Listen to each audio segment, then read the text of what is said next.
नमस्कार, खबरें जारी न्यूज 24 पर मैं हूं आपके साथ मकसूद खान। तेलंगाना चुनावों में महज चंद घंटों का वक्त बाकी है और सभी पार्टियों का प्रचार थम चुका है। लेकिन 2023 के आखिरी रण में बीजेपी और कांग्रेस समेत तमाम दलों ने तेलंगाना की जमीन से दिल्ली का रास्ता साधने की बड़ी तैयारी की है। तमाम पार्टियों ने हिंदू और मुस्लिम वोट बैंक के सहारे अपनी राजनीति को धार देने की भरसक कोशिश की। तेलंगाना चुनाव में क्या है धर्म कांटे की रणनीति, आपको दिखाते हैं स्पेशल रिपोर्ट में। बड़ी बड़ी बड़ी बड़ी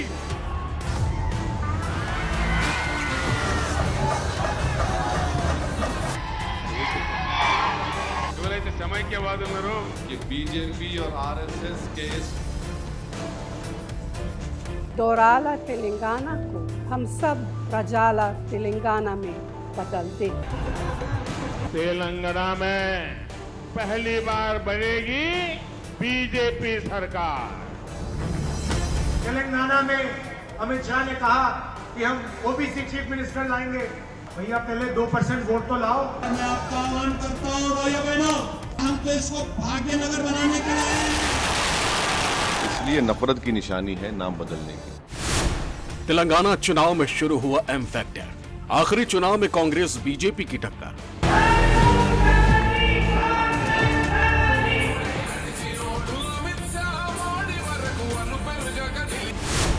कांग्रेस बीआरएस का मुस्लिम मैनिफेस्टो।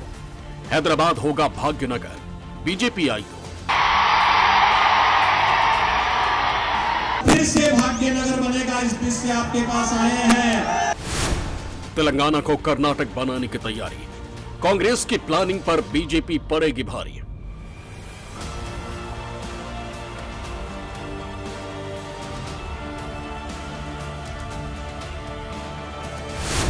राजस्थान के बाद तेलंगाना में विधानसभा चुनाव की बारी है। कहने को तो दक्षिण भारत के गेटवे वाले इस राज्य में असली लड़ाई बीआरएस के साथ ही हो रही है, लेकिन भारतीय जनता पार्टी और कांग्रेस ने सियासी तौर पर जिस तरीके से फील्डिंग तैयार की है, उसका असर न सिर्फ अगले साल होने वाले लोकसभा के चुनाव बल्कि अलग अलग राज्यों के विधानसभा चुनाव में भी दिखने वाला है। दोनों पार्टियां तेलंगाना में ध्रुवीकरण के जरिए खुद को मजबूत करने की तैयारियों में जुटी हुई हैं। तेलंगाना में जहां बीजेपी ने मुसलमानों को दिए जा रहे 4% आरक्षण को खत्म करने की खुलकर बात कही है, वहीं कांग्रेस ने उनके लिए अलग से घोषणा पत्र जारी करके इस सियासत को साधने की कोशिश भी की है। सियासी जानकारों का मानना है कि तेलंगाना का चुनाव परिणाम कुछ भी हो, लेकिन एम फैक्टर यानी कि मुस्लिम वोटर को साधने के लिहाज से तेलंगाना का चुनाव परिणाम एक बड़ी राजनीतिक प्रयोगशाला भी साबित हो सकता है। 2023 के आखिरी चुनाव से 2024 लोकसभा का रास्ता तैयार करने में जुटी बीजेपी और कांग्रेस एक दूसरे पर हमलावर तो है ही, साथ ही हिंदू और मुस्लिम समीकरण के साथ अगले साल की चुनावी राह को समतल करने की कोशिश में भी जुटे। अयोध्या में रामलला के भव्य मंदिर में रामराज्य। तेलंगाना की जनसंख्या में मुस्लिम वोटर्स का परसेंटेज करीब 12.5% है। देश के कई राज्यों में मुस्लिम जनसंख्या की हिस्सेदारी 20% से भी ज्यादा है। लेकिन जिस तरह का मुस्लिम तुष्टीकरण तेलंगाना में चल रहा है, उस तरह का तुष्टीकरण राजनीतिक दलों की तरफ किसी भी प्रदेश में नहीं देखा जा रहा। मुस्लिम तुष्टीकरण पर फोकस। तेलंगाना कांग्रेस ने ऐलान किया है कि अगर 30 नवंबर के विधानसभा चुनावों में अगर विजयी होती है तो सत्ता में आने के 6 महीने के भीतर जाति जनगणना करवाएगी। अल्पसंख्यक कल्याण के लिए बजट को सालाना 4000 करोड़ रुपए तक बढ़ाएगी। नौकरियों, शिक्षा और सरकारी योजनाओं में अल्पसंख्यकों सहित सभी पिछड़े वर्गों के लिए उचित आरक्षण सुनिश्चित करेगी। इसके अलावा कांग्रेस सरकार बनने पर बेरोजगार अल्पसंख्यक युवाओं और महिलाओं को हर साल 1000 करोड़ रुपए रियायती दर पर कर्ज उपलब्ध कराएगी। कांग्रेस अब्दुल कलाम तोहफाए तालीम योजना के तहत मुस्लिम, ईसाई, सिख और अन्य अल्पसंख्यक युवाओं को एमफिल और पीएचडी कार्यक्रम पूरा करने पर 5 लाख रुपए की वित्तीय सहायता देगी। कांग्रेस ने सभी धर्मों के पुजारियों के लिए 10,000 रुपए से 12,000 रुपए का मासिक मानदेय देने का वादा किया है। पार्टी ने उर्दू माध्यम के शिक्षकों के लिए विशेष भर्ती आयोजित करने का भी वादा किया है। बेघर अल्पसंख्यक समुदायों को घर बनाने के लिए जगह और 5 लाख रुपए उपलब्ध कराए जाएंगे। अल्पसंख्यक समुदाय के नवविवाहित जोड़ों को 1.6 लाख रुपए शादी के बाद घर बसाने के लिए भी दिए जाएंगे। तेलंगाना में एक तरफ कांग्रेस खुद को सत्ता में लाने की गुजारिश कर रही है, तो वहीं बीजेपी और पीएम मोदी तेलंगाना की रैलियों से लगातार कांग्रेस पर हमलावर हैं। तेलंगाना में पहली बार बनेगी बीजेपी सरकार। कांग्रेस पार्टी की पहचान भ्रष्टाचार, परिवारवाद और तुष्टीकरण और खराब कानून व्यवस्था, यही कांग्रेस की पहचान है। मैं आपसे कुछ कहना चाहती हूँ। तेलंगाना माँ के शहीद के बेटों का सपना मैं पूरा होते देखना चाहती हूँ। मैं दिल से चाहती हूँ कि दोराला तेलंगाना को हम सब प्रजाला तेलंगाना में बदल दे, आपके सपनों को साकार करें और आपको एक सच्ची और ईमानदार सरकार दे। तेलंगाना की अपनी बहनों से, अपनी माताओं से, तेलंगाना के अपने बेटों से मेरी गुजारिश है, इस बार कांग्रेस के लिए वोट करो। कांग्रेस ने मुस्लिम वोट बैंक को अपने पाले में लाने के लिए दांव चला है, तो बीआरएस भी इसमें पीछे नहीं। चुनावी रैली में केसीआर ने मुस्लिम समुदाय के लिए ऐसी घोषणा कर दी कि कांग्रेस बैकफुट पर नजर आ रही। केसीआर ने कहा है कि अगर फिर से उनकी सरकार आती है तो वो हैदराबाद के पास पहाड़ी शरीफ में मुस्लिमों के लिए अलग से आईटी पार्क बनाएंगे। इतना ही नहीं, केसीआर ने कांग्रेस पर हमला करते हुए उस पर मुस्लिमों को सिर्फ वोट बैंक समझने और उनके विकास के लिए कुछ भी नहीं करने का आरोप लगाया। बीआरएस चीफ ने दावा किया कि उनकी सरकार ने 10 साल के दौरान अल्पसंख्यकों के विकास के लिए 12,000 करोड़ रुपए खर्च किए, जबकि कांग्रेस ने अपने 10 साल के शासनकाल में सिर्फ 2,000 करोड़ रुपए ही खर्च किए। आपको बता दें कि मुस्लिम वोटों के लिए केसीआर अपनी सरकार में कई वेलफेयर स्कीम ला चुकी। शादी मुबारक योजना के तहत गरीब मुस्लिम परिवार को शादी में हुए खर्च के एवज में 1 लाख रुपए की मदद मिलती। केसीआर ने सिर्फ मुस्लिमों के लिए 296 आवासीय स्कूल और कॉलेज खोले। 2014 में केसीआर ने राज्य में मुस्लिमों के लिए 12% आरक्षण का वादा किया था। 2017 में उनकी सरकार ने मुस्लिमों का आरक्षण बढ़ाने के बिल भी पास किया, लेकिन वो लागू नहीं हो पाया। फिलहाल अभी मुस्लिमों को 4% आरक्षण हासिल है। तेलंगाना में जहां कांग्रेस और बीआरएस मुस्लिम वोट बैंक को साधने की पूरी तरह कोशिश करते नजर आए, वहीं असदुद्दीन ओवैसी की एमआईएम पार्टी को अपने इस मजबूत वोट बैंक के खिसकने का डर भी सता रहा है। वहीं बीजेपी हिंदुत्व के एजेंडे पर पूरी तरह बरकरार है। शायद यही कारण है कि उसने खुलकर 4% मुस्लिम आरक्षण को खत्म करने के साथ हैदराबाद के नाम को ही बदल डालने की बात कह डाली है। कांग्रेस ने तो यहाँ इसको हैदराबाद बनाया, हम तो इसको भाग्यनगर बनाने के लिए आए, भाग्य को बदलने के लिए आए। भाग्य लक्ष्मी का मंदिर यहाँ पर है, उनके नाम पर फिर से भाग्यनगर बनेगा, इस बीच से आपके पास आए हैं। हम लोग ऐसे मानता हो कि हैदराबाद का नाम भाग्यनगर होना चाहिए। आज लगते हैं ये बहुत कठिन काम है, लेकिन जब बीजेपी सरकार बन जाते हैं ना, ये काम आधा घंटा में हो जाता है और कोई हमला करने का हिम्मत भी नहीं करेगा। इनसे पूछ लीजिए भाग्यनगर आया कहां से, इनसे पूछ लीजिए, बताइए हमको। उनसे पूछिए कि भाग्यनगर कहां पर लिखा गया है, किधर से आया। आप हैदराबाद से नफरत करते हैं, इसलिए नफरत की निशानी है नाम बदलने की।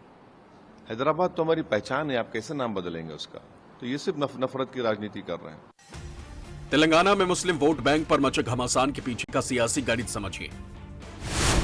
तकरीबन 3.5 करोड़ आबादी वाले तेलंगाना राज्य में 13% आबादी मुस्लिम है। राज्य के 119 विधानसभा सीटों में 1/3 से ज्यादा सीटें मुस्लिम प्रभावित हैं। यानी तेलंगाना की करीब 46 सीटों पर मुस्लिम मतदाता हार जीत का फैसला करते हैं। अगर राज्य की सभी सीटों का आकलन करें तो हैदराबाद की 10 सीटों पर औसतन 40% मुसलमान प्रभावी रूप से हार जीत का फैसला करते हैं। तेलंगाना की राजधानी हैदराबाद के अलावा 20 सीटें ऐसी हैं जहां पर औसतन 20% मुसलमान निर्णायक मतदाता के तौर पर पहचाना जाता है, जबकि राज्य की 16 सीटों पर औसतन 14% मतदाता मुसलमान हैं और यही हार जीत का फैसला भी करते हैं। तेलंगाना में मुस्लिम वोट बैंक पर लंबे वक्त से ओवैसी परिवार का दबदबा रहा। हैदराबाद की 10 सीटों में से 7 सीटों पर तो असदुद्दीन ओवैसी का जबरदस्त प्रभाव है। तेलंगाना में मुस्लिम आबादी कुल जनसंख्या के करीब 13% है, लेकिन आदिलाबाद शहर की तरह राजधानी हैदराबाद समेत कई इलाके ऐसे हैं जहां मुस्लिम 30 से 50% तक है। हैदराबाद और आदिलाबाद के साथ ही रंगारेड्डी, निर्मल, निजामाबाद, जहीराबाद, विकाराबाद और सेलिनापल्ली में भी ओवैसी का अच्छा प्रभाव है। इन जिलों में ओवैसी फैमिली के आगे किसी के नहीं चलती। निजामाबाद में AIMIM के इम्पैक्ट को इस तरह से भी समझा जा सकता है कि पार्टी ने हैदराबाद के बाहर कहीं उम्मीदवार उतारा है तो वो निजामाबाद अर्बन विधानसभा सीट है। तेलंगाना के करीब करीब हर निकाय में ओवैसी की पार्टी के पार्षद हैं और पूरे तेलंगाना में AIMIM का संगठन है। तेलंगाना में ओवैसी की पार्टी कुल 9 ही सीटों पर चुनाव लड़ रही है, लेकिन असदुद्दीन ओवैसी खुद भी ये अपील कर चुके हैं कि जहां AIMIM ने उम्मीदवार नहीं उतारे हैं वहां मुस्लिम मतदाता BRS को वोट करें। ओवैसी की इस अपील के बाद कांग्रेस के कान खड़े हो गए। यही वजह है कि कांग्रेस समझ रही है कि मुस्लिम वोट बैंक को अपने पाले में करना है तो इस वर्ग में ओवैसी की पैठ कमजोर करनी होगी और कांग्रेस उसी कोशिश में AIMIM प्रमुख असदुद्दीन ओवैसी पर लगातार निशाना साध रही है। कांग्रेस को उम्मीद है कि कर्नाटक के तर्ज पर अगर तेलंगाना में भी मुस्लिमों ने सपोर्ट कर दिया तो हैदराबाद के ताज तक की राह मुश्किल नहीं होगी। वहीं बीजेपी भी लगातार ओवैसी पर हमलावर है और इसके पीछे की बड़ी वजह है तेलंगाना का मेजॉरिटी वोट बैंक। सूबे में 80% से ज्यादा हिंदू आबादी है और अगर इनमें से 40% वोटर भी बीजेपी के साथ आ गए तो ये बीजेपी के लिए बड़ी उपलब्धि होगी। पश्चिम बंगाल की तरह तेलंगाना में भी बीजेपी ध्रुवीकरण के जोर पर लॉन्ग टर्म प्लान पर काम कर रही और बीजेपी ओवैसी पर हमलावर होकर तेलंगाना में ध्रुवीकरण की जमीन को मजबूत करने का काम कर रही। तेलंगाना से लोकसभा की राह तैयार कर रही पार्टियां ओवैसी के बहाने खुद को देश भर के मुस्लिम और हिंदुओं की हितैषी बता रही। मेरे ऊपर 24 केस, ओवैसी जी के ऊपर कितने केस? एक भी केस नहीं। मेरे ऊपर ED, CBI जो भी एजेंसी है वो 24 घंटा मेरा पीछा करते रहती है। ओवैसी जी के पीछे कौन सी एजेंसी है? ना ED, ना CBI, ना इनकम टैक्स। खुला रास्ता दे रखा है नरेंद्र मोदी जी ने। तो सवाल उठता है कि ओवैसी जी पे एक भी केस क्यों नहीं? ओवैसी जी की सदस्यता रद्द क्यों नहीं हुई? ओवैसी जी का घर क्यों नहीं लिया गया? क्योंकि ओवैसी जी नरेंद्र मोदी की मदद करते हैं। राहुल गांधी हमको बोल दिए कि वो मोदी के 2 यार, ओवैसी और KCR। राहुल तुम्हारे 2 प्यार, एक इटली, एक मोदी। इटली क्योंकि आपकी वालदा वहां से आई, और मोदी, राहुल गांधी मोदी की ताकत है। जहां इन्हों जाते उनको जिता के आते। कांग्रेस पार्टी बोल रही हम 500 में देते सिलेंडर, मामू बोल रहे 400 में देता हूं। कांग्रेस पार्टी बोल रही हम 2500 देते औरतों के अकाउंट में, मामू बोल रहे 5 साल में 5000 कर देता हूं मैं। ये फेकम फाकी हो रही है। साल 2014 में अविभाजित आंध्र प्रदेश में हुए चुनाव में तेलुगु देशम पार्टी को 16, TRS और इस वक्त की BRS पार्टी को 11, वहीं जगन मोहन रेड्डी की YSR कांग्रेस पार्टी को 9 सीटों पर जीत हासिल करने में कामयाबी मिली थी। इन चुनाव में बीजेपी को यहां से 3 सीटें मिली थी, लेकिन साल 2019 में हुए चुनाव में बीजेपी ने यहां से 4 सीटें जीत ली और इसके साथ ही यह बात भी तय हो गई कि बीजेपी दक्षिण भारत के इस हिस्से में भी मजबूती से पैर जमाने की कोशिश में जुटी हुई है। वहीं मुस्लिम हितैषी कही जाने वाली असदुद्दीन ओवैसी की MIM पार्टी को केवल एक ही सीट जीतने में यहां से कामयाबी मिली। 2019 लोकसभा चुनाव में बीजेपी को दूसरे राज्यों की तरह तेलंगाना में भी धार्मिक ध्रुवीकरण का ही लाभ हुआ था, जिसे बीजेपी और बढ़ाने के लिए कोई मौका नहीं छोड़ रही है। बीजेपी जनता को यह समझाने की कोशिश कर रही है कि प्रदेश की दोनों प्रमुख पार्टियां कांग्रेस और BRS किस तरह मुस्लिम तुष्टीकरण के लिए समाज को बांटने का काम कर रही है, और अगर बीजेपी अपने एजेंडे में कामयाब होती है तो ये बीजेपी के लिए चुनावों में बढ़त हासिल कराने वाला होगा, जिससे 2024 में कांग्रेस की मुश्किल बढ़ सकती है। Bureau report, news 24। चुनाव मतलब न्यूज़ 24।